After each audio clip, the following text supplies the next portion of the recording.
Yo, what's up guys? It's Overgis over here, coming at you with some StarCraft Brood War.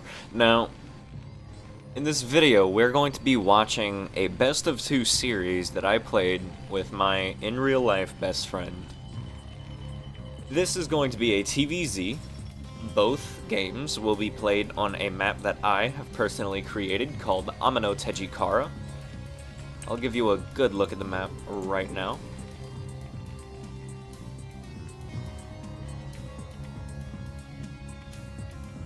And I decided to cover these games because these are two of the best, most fun, low-level games that I have ever seen take place on this map. Now, when I say low-level, I don't mean that him and I don't know what we are doing. We have a general idea of that. When I say low level, I mean that we are not spending our money fast enough for the amount of bases that we have taken. Because as you've just seen on this map, it is quite large, and there are a ton of bases. There will be a lot of aggression, there will be a lot of base killing, and there will be a lot of fun to be had. But let me pause that and introduce the players. So, to the top right of Amano Tejikara, we have our red Terran player. It is Overgis. And to the bottom left of Amano Tejikara, we have our blue Zerg, GoneRogue.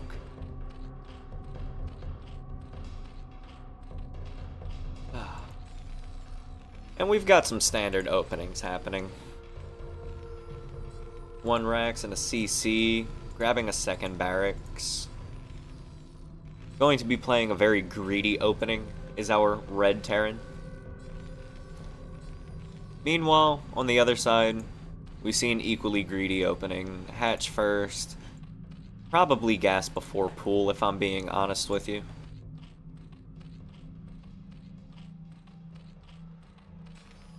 Now, this scout is very crucial for our Zerg, because GoneRogue knows that I am extremely capable of playing mech from the very start of a TVZ. So, his decision to scout was a good one. Could he have gotten that Overlord out? Possibly.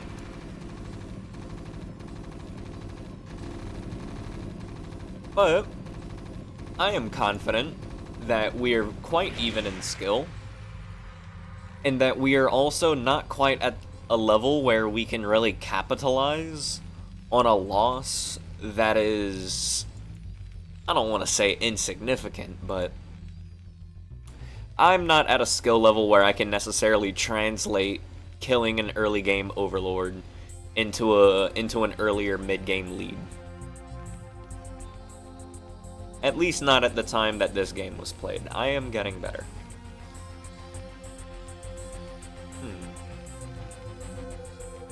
Now, our Zerg friend has gotten a Hydralisk Den.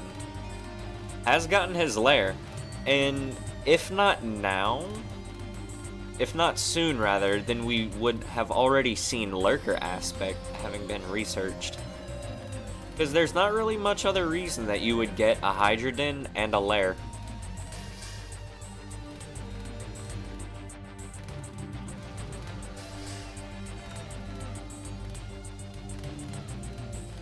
Got that macro hatchery coming up.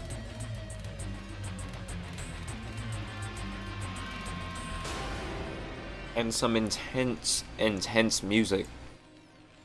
For a whole lot of nothing going on so far, both players just macroing up. Anyways, how's your day been? How are you feeling? I woke up this morning, I had some breakfast, I've been drinking a lot of water, and I feel quite great. How's the audio coming through? Is it good? Am I too quiet? Is the game too quiet? Is everything too loud?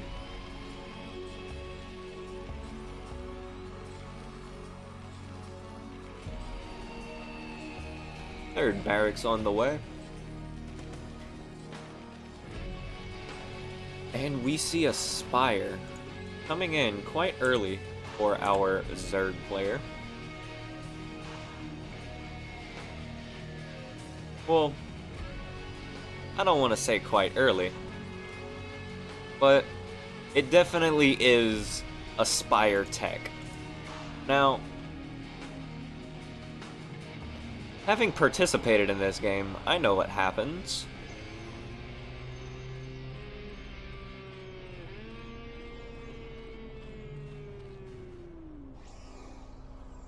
Normally, off of a Spire, you would see mutas.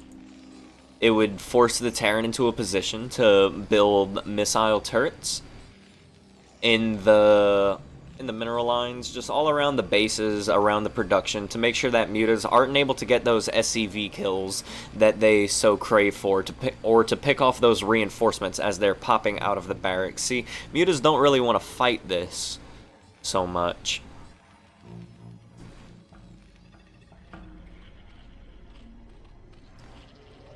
The thing is GoneRogue is aware of the benefits that mutas can provide, but he is also equally aware that if he utilizes mutas, his macro back at home will suffer greatly and would be overpowered. So he opts to make the Spire in case mutas are a good idea in a scenario, but then also doesn't use it until that opportunity shows itself. He's very patient with his Spire. And with the amount of economy that he has, he's about to be on 3 fully mining bases. I can't say I'm upset at that. Now, we do see a push coming towards that triangular third for our Zerg player, but he's gone ahead and take the linear expansion. We're gonna see some Marines get stuck, but these lurkers are out of position.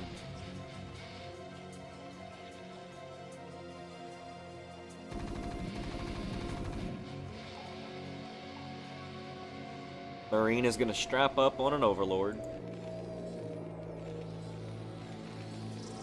And we see that third command center being finished, and is possibly going to land at that third base location in the triangular spot.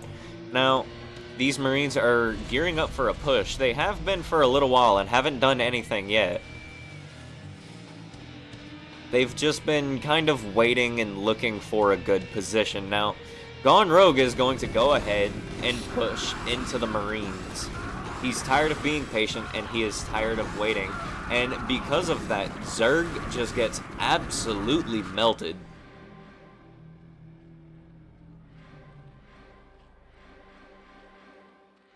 Now, what do we see him building? He has 8 Hydras on the production tab. We see 2 factories being built, and now we finally see the push happening. Scan's gonna go down. First lurker is going to get taken care of.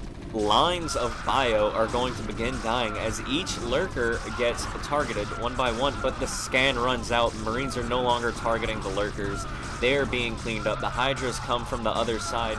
Scan on top of the lurkers, but it was just too late. The medics are going to heal each other, but it is fruitless.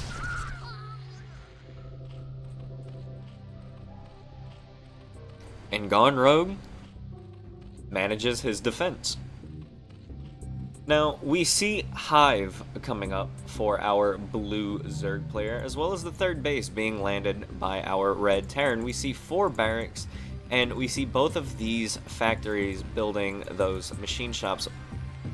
We are going to have tanks. Now, we also see another factory, as well as another command center being started in the main base. We're getting ready for that mech transition. Now, with 4 barracks, I'm still going to be producing my bio army. It's not until I'm going to have, I believe, 4 factories out that I'm going to lift these off and fly them away. So we are still going to be seeing that bio into the mid game. but that mech transition is coming. Now, what are the upgrades for the Marines? I believe it is +1 attack, yes.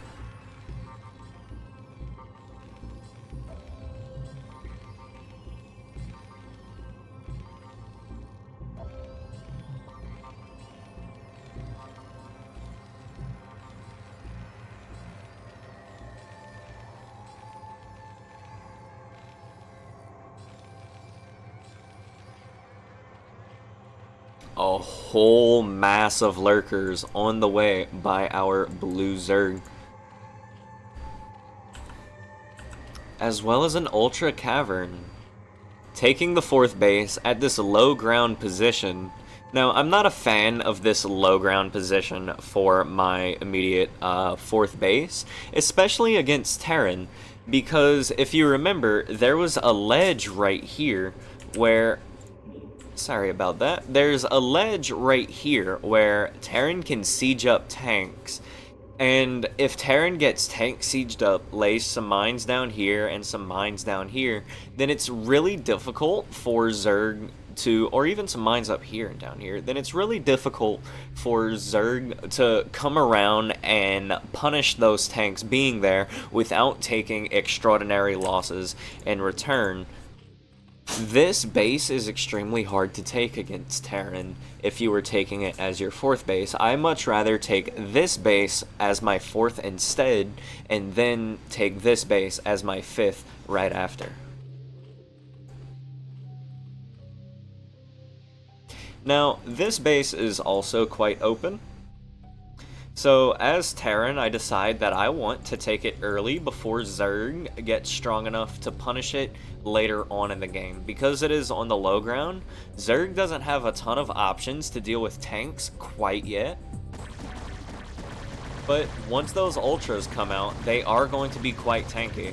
Now, this barracks is going to go down, but there is scouting happening, as well as another push being formulated on the other side of the map. This is a ton of Terran. It's this weird bio-mech composition. You can tell that there's really that transition going on because you never see vultures and bio on the map together.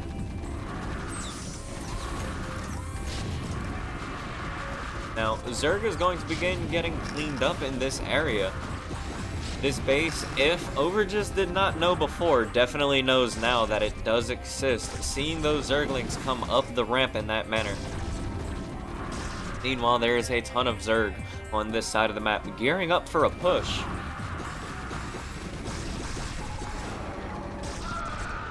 We are going to see a ton of Marines go down. They are indecisive. And because of that, most of them will go down for free, and the power, the punch behind this push has been put to a stop. Meanwhile, Zerg pushing into the triangular third of the Terran, all of it will get cleaned up. Massive swarms of Lings and Hydras coming from multiple angles will just be cleaned up, and these lurkers did not help at all. And so it looks like we're seeing Terran gear up for a push back down to this south side.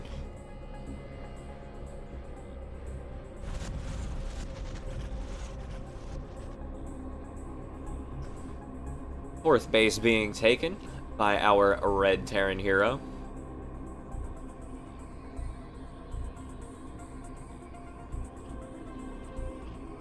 Quite aggressive base taking from both of our players.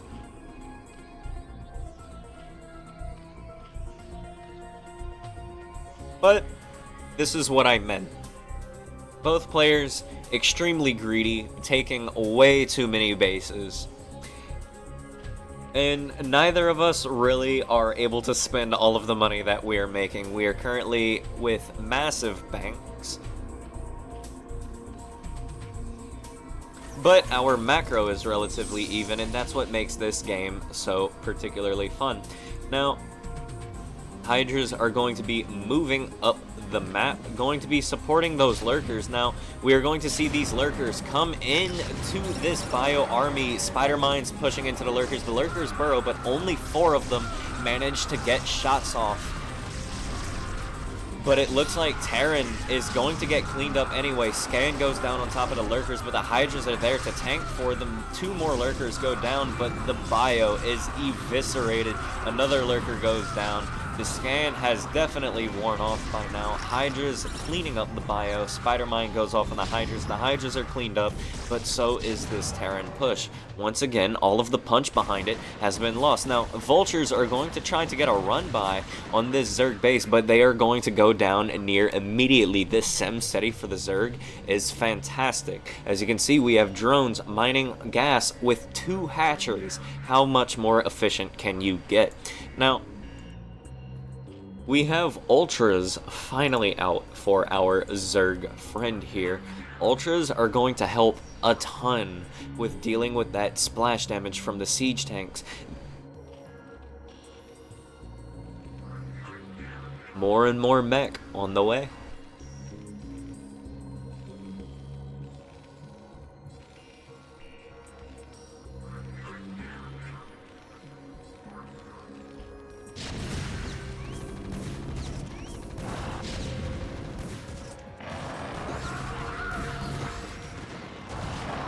Our Terran is definitely going to see that these Ultras exist now. These Ultras are going to begin to get sent across the map a little bit. And what is Terran's response to seeing Ultras? Well, we have a physics lab being started, as well as 2 more starports. In response to Ultras, we are going to see battle cruisers.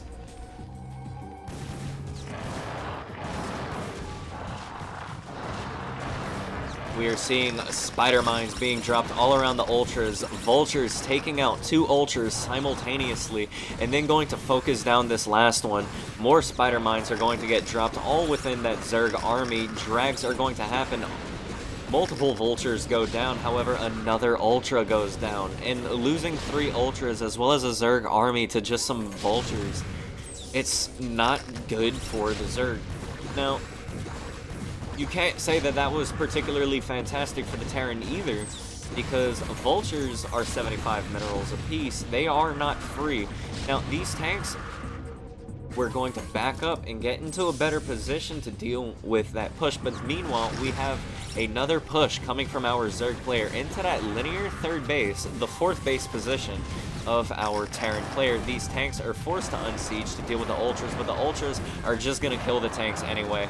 And these Zerg units now have practically free reign within this Terran base. They can do whatever they choose, and they choose to take care of some SCVs. We are going to see some FCVs get picked off before some reinforcing Terran comes through and kills off these Ultras. Tanks are going to begin killing some Zerglings that were heading across the map. We had an attempt at a Zergling run-by. Could have potentially killed a ton of SCVs, but did not manage to make that happen. Now, the physics lab is done. We are going to see 2 more control towers get added onto those starports, and I expect to see battle cruisers within the next minute or so. We have the low ground base being taken by our Terran friend, and the 5th base being taken by our Zerg, taking the gas at that 5th base location. Still not quite saturated at that 4th, but there are already a ton of workers. He can have a few more. He's at 57, could definitely be at like 65. Terran definitely overmade workers by a few. This is not StarCraft 2. You do not want 80 SCVs. And it looks like 3 more factories, yes, 3 more factories are going to get put down at that 3rd base location. More Ultras are on the way by our Zerg. A ton of Lings, a ton of Ultras, and a few Hydras even. Now, I do not see a Defiler's Nest.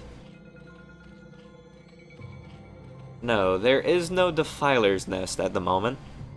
So we are not going to see Defilers. What we are going to see is GoneRogue attempt to out-macro Overgis with just sheer numbers, and this is the beginning of that pain train. We are going to see those Zerglings get the cancel on the base before they even get to the base with the scouting.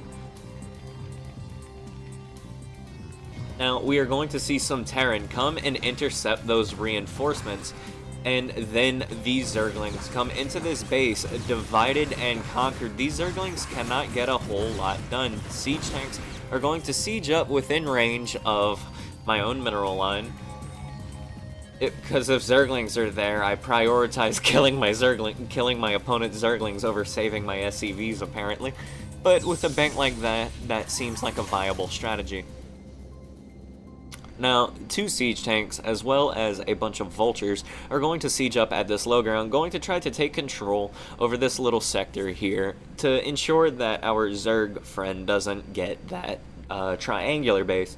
Now, Zerg, on the other hand, isn't worried about taking this base just yet, because he's still worried about saturating this one that he just took. But he's going to come, he's going to clean this up anyway, because he knows that there was always potential for me to set up camp here and then enforce this and then create momentum. So he decides he wants to push, clean it up,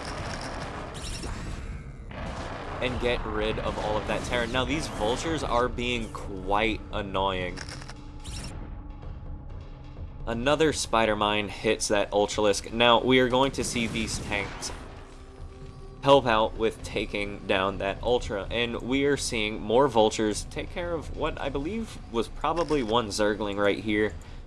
Going to drop some spider mines, and we, yes, are going to see another attempt at taking the expansion. We see a Zerg moving the army a little bit, very spread out, ready to defend every possible angle. Both players just macroing up. Now, we do see battle cruisers on the way. Not sure if there are any that are out just yet.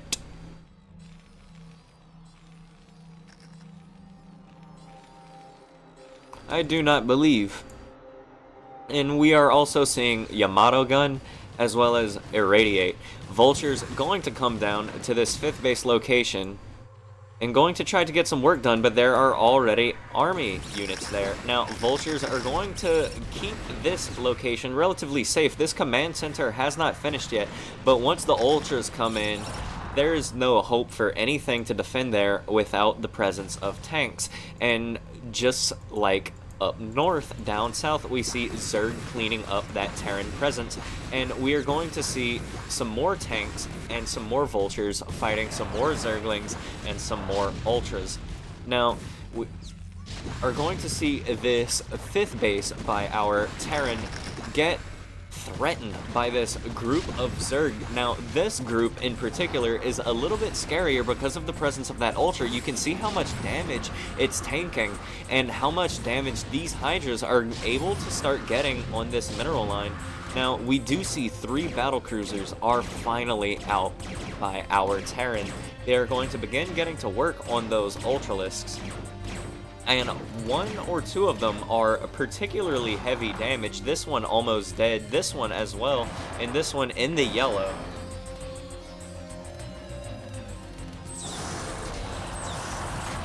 Tanks are gonna siege up, and the ultras are immediately cleaned up.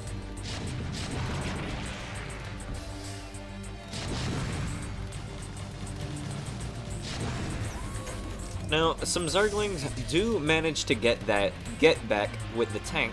Now, these battle cruisers are going to fly across the map to see what they can do. Now, this is the beauty of creating that spire in the early game. Now we see 9 mutas and 9 scourge coming out.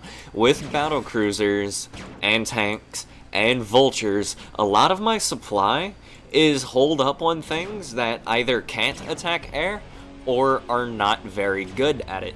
And so this muted transition is going to wreak havoc on my army, and the Scourge will easily deal with any amount of battle cruisers. And guess what? I have 6 battle cruisers, 3 more just popped, and my opponent here has a ton of Scourge lying around, instantaneously dealing with the battle cruisers that I put on his side of the map. Now, staying on his side of the map is suddenly extremely dangerous.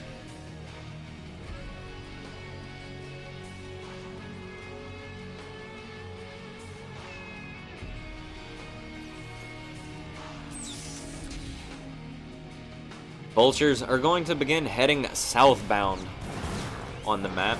They are going to begin fighting an Ultralisk.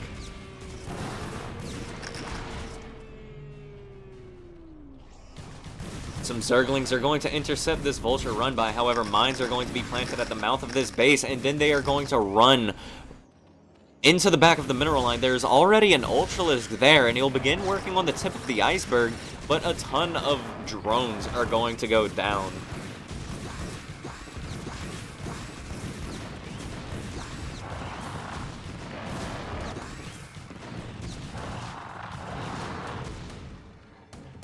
Tanks are going to begin working on that extractor, and now we see battle cruisers and tanks coming into this 5th base location.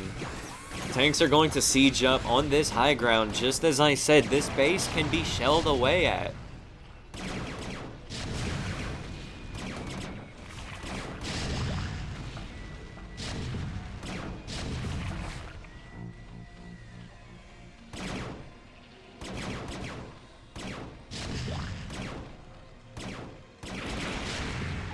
Overlord's going down. Now, our Zerg friend here is in a bit of a rough spot, but as you can see, he has the Scourge, he has these Devourers, and he has a ton of Mutas, as well as a ton of anti-ground army. So, these battle cruisers can definitely be handled right. Now, the Devourers are going to get their acid spores onto those battle cruisers, meaning they are going to be attacking slower and will take more damage. But we also see a ton of Terran coming into this triangular base, going to get some drone kills for sure, and possibly the kill on this base as well. So now we see 2 bases going down by our Terran. 2 bases going down to our Terran, rather. Scourge are going to begin ramming into those battle cruisers. Mutas, Scourge, and Devourers taking care of 6 battle cruisers by the Terran. These Mutas are going to begin getting to work on these siege tanks. And once again, we see another base fall by our Zerg. It looks like the beginning of the end here for our Zerg player. There's just so much Terran happening on so many angles, on so many sides of the map. This base has been taken down. This base has been taken down, and we are down to 3 bases for Zerg, and none of them are mining. And if you look at Terran's base, Terran is on 1 mining base. 1 mining base is always better than none, but Terran is in prime position to take this base as well once that Zergling gets got, and also has units on the other side of the map. So Zerg is still forced to build a ton of army. They don't have the opportunity to get that economy out. Now, this is what I love to see. While being attacked and while defending, still having the wherewithal to drop down a base. In the hundreds of games that GoneRogue and I have played against each other, this is the one thing that I drilled home with him, and I encourage every player watching this to do. While you are being pushed, if you are losing bases, please, please, please take those bases back. It is very important. You do not want to fall behind an economy. But we are going to see Terran once again encroach on this position.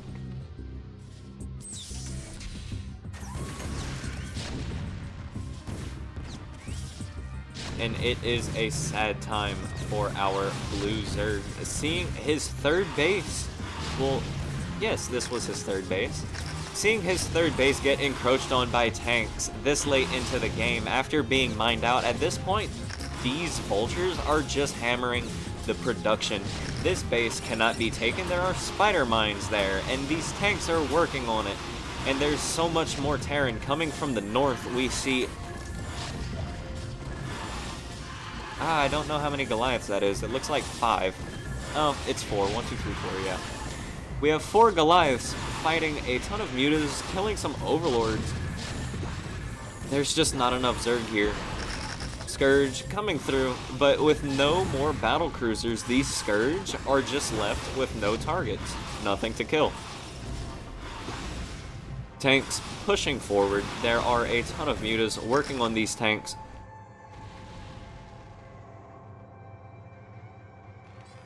Terran finally floating the command center over to that corner base to be taken. More tanks coming in. That is so many mutas. This entire group of tanks can be killed, and we see 11 mutas on the production tab for our blue Zerg. That's the last of his gas bank in a practical sense. He's taken that triangular base once again and is back to mining at it. And so as long as he can protect that base and begin expanding in a direction where he can get his gas, hopefully one of these locations, but also maybe to these, he can definitely try to make something happen with one gas, maybe some Zerglings and the occasional Ultralisk. He's still in this game, if only hanging by a thread. But these mutas fighting the Goliaths without the help of their other muta brethren. Mutas coming in and just wiping out all of this Terran. Now we are seeing some more Goliaths coming in from the north. And mutas are going to be cleaned up very slowly, but this Terran will also get cleaned up, and this position is now once again in control and in the hands of the Zerg. We see Valkyries now being on the battlefield and being pushed away by the sheer number of mutas. How often do you see that? But there are so many Goliaths, and mutas I don't think are going to work anymore against the sheer number of Goliaths that we see out on the battlefield. We are going to have these mutas desperately clumped together to try to make something work. These mutas and these Zerglings are going to push into that Terran mech position. The Valkyries are going to make their way back to the fight, and with the last of the mutas going down, I don't think that there is much more that our Zerg friend can do. I believe that he has been crippled, and that this base is now exposed enough to be killed uncontested. Now, we see some Zerglings. We are still going to fight this. We are seeing more and more Zerglings coming out. But the longer that this game goes on, the fewer and fewer answers we are seeing be presented to our Zerg friend. Now, these Valkyries are going to be repaired at the front of the battlefield, ensuring that even if mutas do come back out, they will be handled quite well. With the last of those Zerglings being killed, GoneRogue calls GG, and that is a 1-0 lead for our player with the Terran pieces. Alright, and here we have Game 2 between GoneRogue and Overgis. Once again played on the same map. It is Amano Tejikara.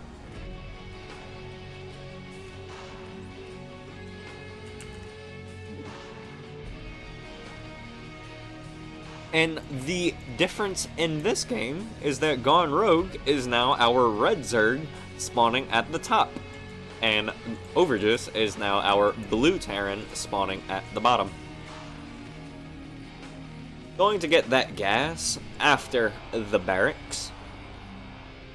This time not going for a 1 racks into CC build. This time we are going into a Rax Gas, which means that we are going to see a factory be put down next.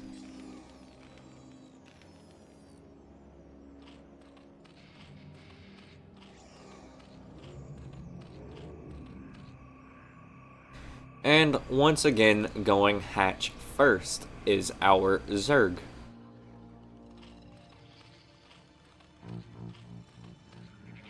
Now, that last game was an absolute banger. Both players being very aggressive on both sides of the map. GoneRogue, with the Zergling run-bys, they had so much potential. They just kept getting shut down by units that were just on the map there. But we saw some very promising pushes.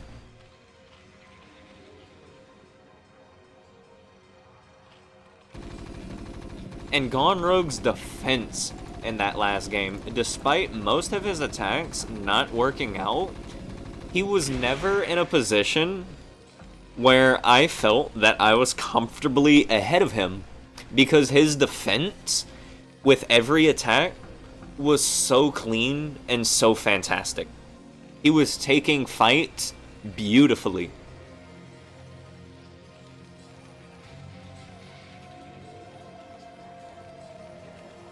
And even in the fights that he was not taking properly, his numbers were just overwhelming for the Terran force. Now, once again, we are going to see some mech in our TVZ, but this time it will be served in the early game. Now, we're not going to have a bunker in the front, because who needs a bunker? Right?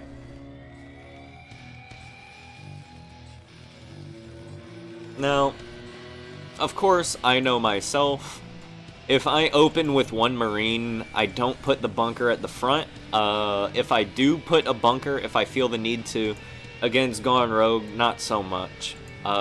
If I do put a bunker down, it will be at the top of the ramp, and then later on, I'll push a bunker into the natural, and I will plant the command center, probably right here, maybe right here, or up here. But I'll get the command center somewhere in the main base, rather than just putting it down on location in the natural, just to be a little bit more reserved. Now, I am getting spider mines on the production tab, as you can see, so I'm going to play a little bit more of an active Terran style. And getting that command center, yes, in the main base.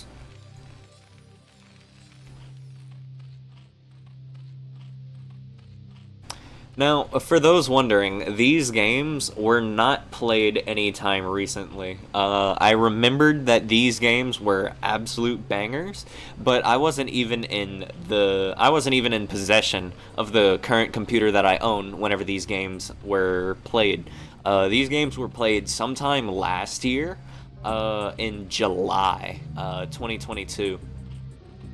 And these games, I just remembered, were fantastic, and since I decided that I wanted to begin casting StarCraft, both StarCraft 2 as well as Brood War, that I was going to get these replays.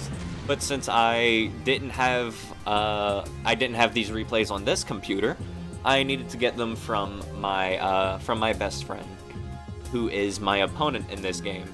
And so we dug through for a little bit, found the replays, and here they are.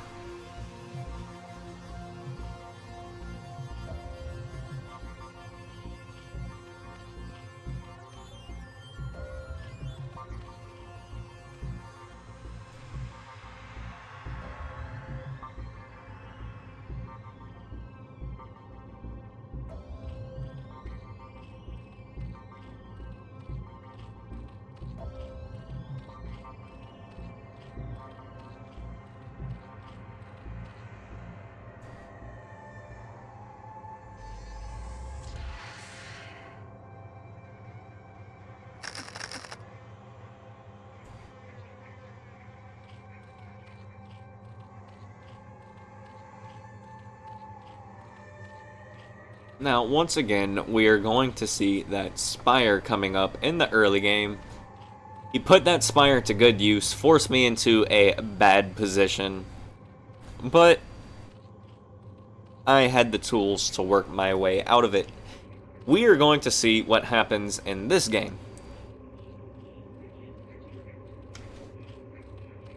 Because, once again, we are not going to see the Spire become instant mutas. We are not going to see the instantaneous muta transition out of the Spire. He is going to get lurkers, and he is going to switch into mutas if and when the opportunity presents itself that mutas are a necessary unit in his composition.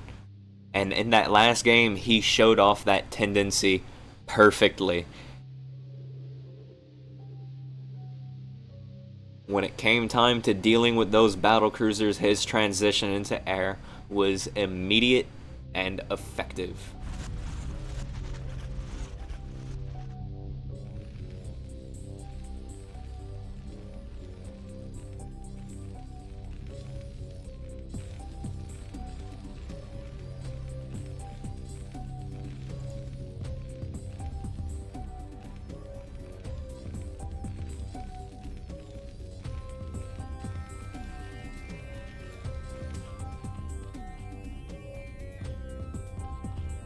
That is a lot of Zerg. It seems that he's gearing up for some type of push with the amount of army that he's making. Either that, or he is just sincerely afraid and is gathering up defenses.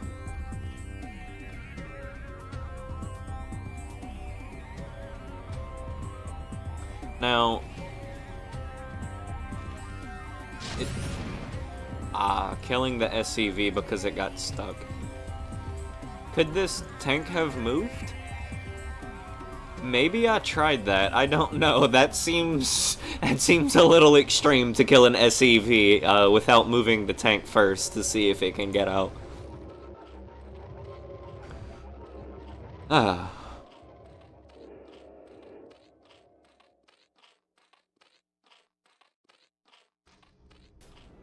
And we are going to see those weapon upgrades coming for our Terran hero. Now, we see a starport. This one is, once again, going to be put kind of in the background, probably just to get the science facility out for that +2.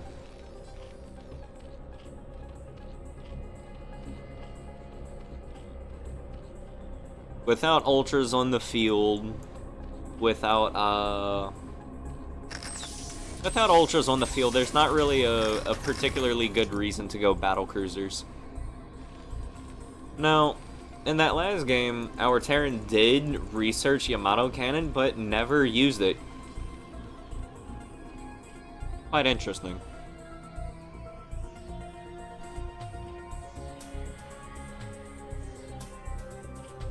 Fourth base being taken by our Zerg hero, as well as that third command center being halfway done for our Terran hero. So our Zerg and our Terran are quite even when it comes to the base taking. Now, our Terran friend did get base started a little bit earlier, but it started in the main base and will need to fly over to this third base location. Zerg, of course, has to start their bases on location, and so overall, these bases are going to be up roughly at the same time if Terran finishes and immediately lands. And it looks like that's what we're going to see. The tanks scouting out that location as well as pre-defending it, going to make sure that nothing can happen on Terran's side of the map that he doesn't want.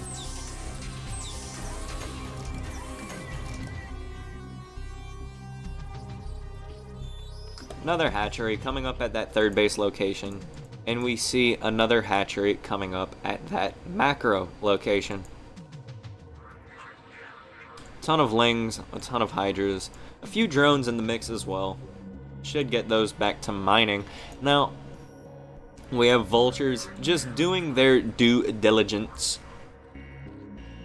And we have drones transferring over to the fourth base at the same time as Terran transfers his SCVs to the third. Or rather, slightly before. You love to see it.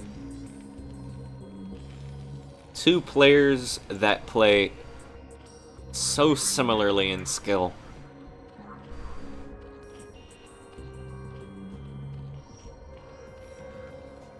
Now, we have a ton of tanks here for our Terran friend. A ton of mines being laid. This area is extremely dangerous for Zerg to try to walk up into.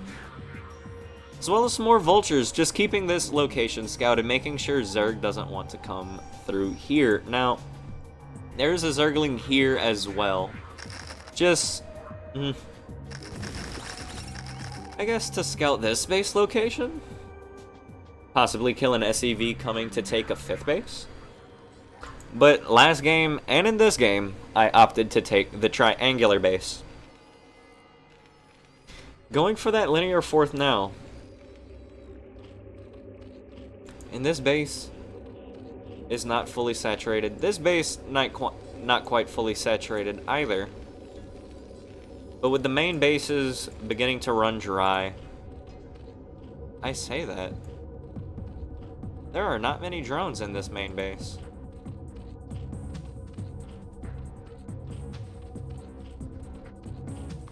Instead, there are a lot of drones at the natural.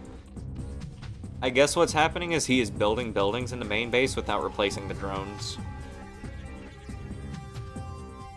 But we see a massive Zerg army gearing up to push on the right side of the map. Now, at the same time, we see a bunch of vultures zooming through to the left side of the map, checking that high ground 5th base location. Scouting, okay, there's nothing here. Let's go down the ramp. And vultures might get a little bit of damage done, but they have met their maker in those lurkers. Vultures, 3 of them, are going to get to the backside of that mineral line, and they are going to begin getting drone kills, but they are no longer focused on the drones, instead on the hydras, and GoneRogue has successfully countered that vulture run-by with relatively minimal drone losses. I believe about 5 or 6 has gone down, but he's pushing on this side of the map with the intention of killing an entire base. He does get the cancel on that add-on.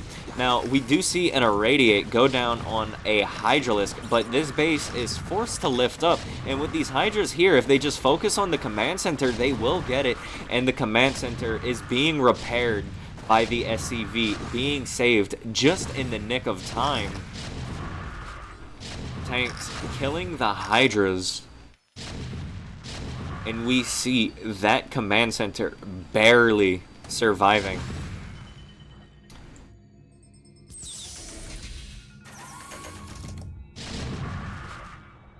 Last hydralisk gets taken down, and this location is now secured by our Terran in the blue pajamas. Now, Zerg in this game did get the Defiler Mound, so we do have that Consume ability coming through that will allow the Defiler to effectively have infinite energy as long as there are Zerglings around.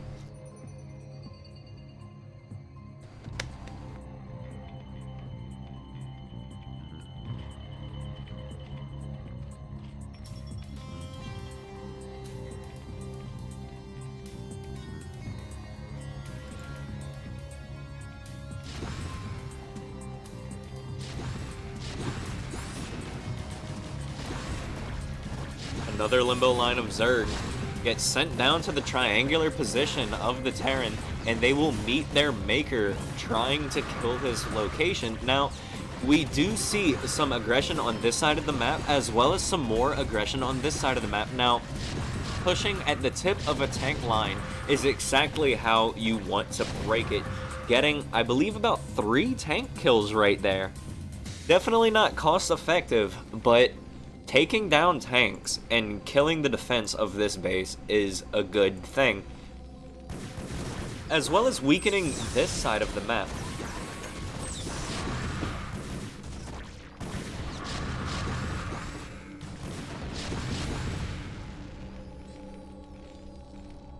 But so far, the Terran defense is just a little bit too strong. There's too much Terran here. Once again, a massive bank for both players.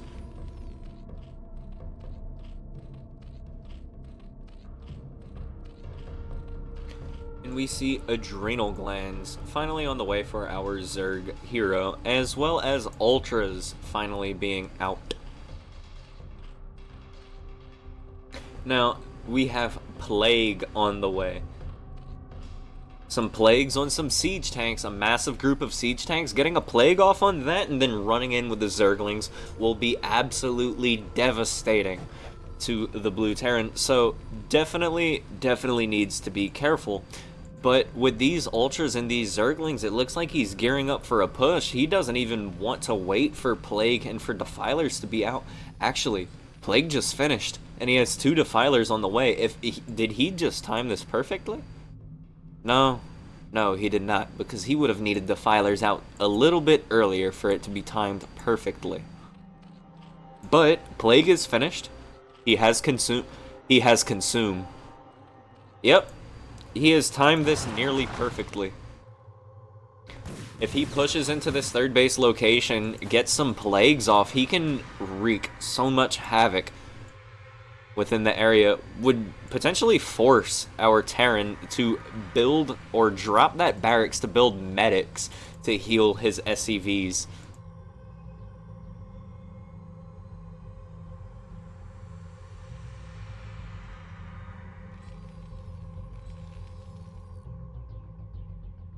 That is so many ultras.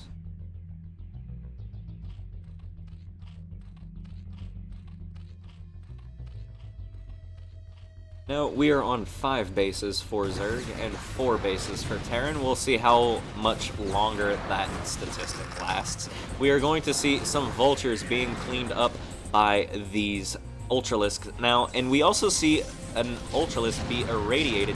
Now, Siege Tank's going to siege up on this high ground location.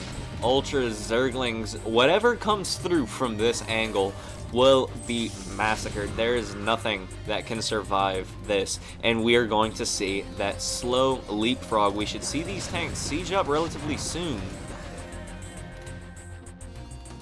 They might be a little bit too far away already. We should see a very slow leapfrog. I don't really like this move by our Terran, even though this Terran is me.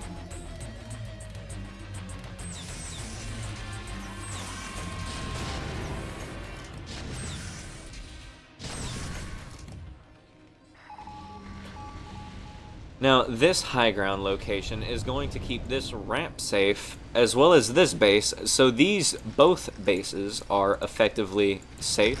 But we are seeing Zerg run in from the right side. Now, these tanks were horribly exposed to a surround such as that, and we're seeing Zerg push into that linear 3rd base location and just absolutely destroying all of the SCVs. That command center finally does go down, and I believe he got the scout on this low ground 4th base location, or what is now a 4th base. Now, Siege Tanks continuing to put in that work in this location. They are going to be shelling away at this hatchery for as long as there's vision, was continually scanning this location, I believe, until the hatchery fell. I believe that is what's happening, yes, and we are seeing 2 more Siege Tanks being pushed up just into vision. That way we can see that hatchery fall. Meanwhile, this base is forced to be lifted, and this base is now being attacked. There is too much Zerg within this base. The Terran is forced to pull back. These are cracklings. They are going to deal a ton of damage to the SCVs. This base still has to be lifted up. There's too much Zerg here. There is no base within this location, and they are going to push this location, trying to push into the natural of the Terran player. Meanwhile, Terran does get the kill on this base right there, and Ultras are going to be cleaned up finally by this mech of the Terran. And once again, we are going to see the scans for vision. These siege tanks will begin working on that hatchery. Now, we see some Zerglings here, but just a few Zerglings aren't going to be able to take care of 3 siege tanks by themselves. They're going to need some sort of help.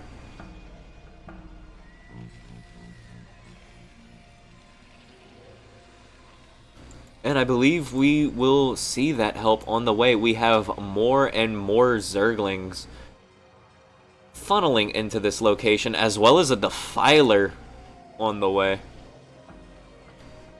These siege tanks are as good as dead, and this base could potentially be saved. Now, we see another scan out from our Terran, and these siege tanks are going to continue shelling at that hatchery. We see another scan go down, and these siege tanks are told to target fire at this hatchery.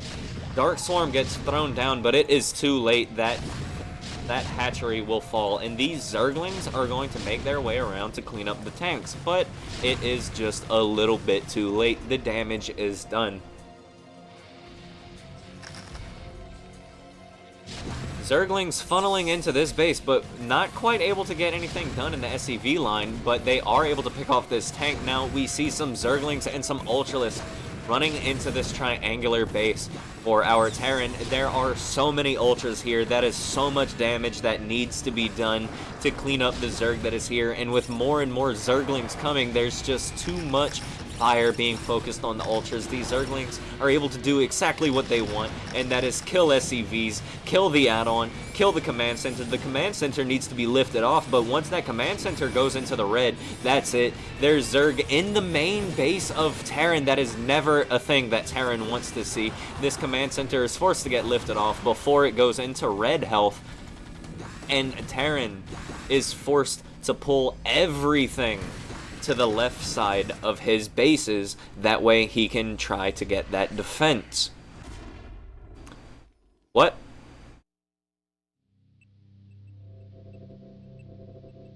Okay, we see a command center crush a siege tank.